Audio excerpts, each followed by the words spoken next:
Il Veneto taglia la sovrattassa sulle prestazioni ospedaliere specialistiche ai cittadini con reddito annuo fino ai 29.000 euro.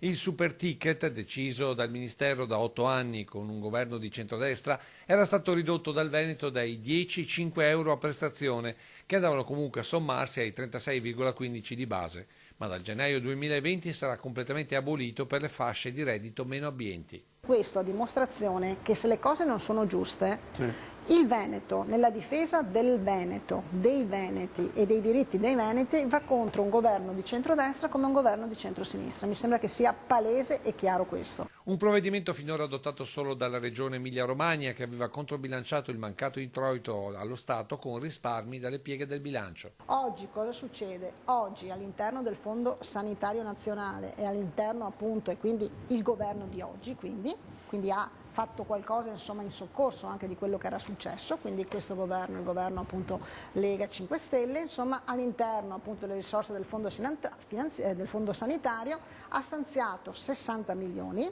poi una quota parte per ogni singola regione.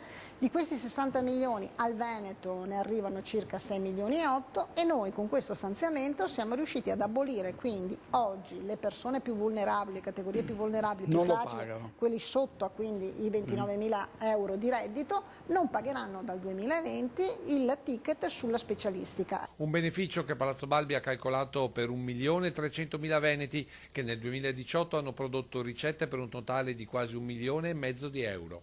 Plaudono alla scelta sia la CGIL che il Tribunale del Malato, che da tempo denunciavano come questa sovrattassa impedisse di fatto ad anziani e ai redditi bassi l'approccio alle cure specialistiche.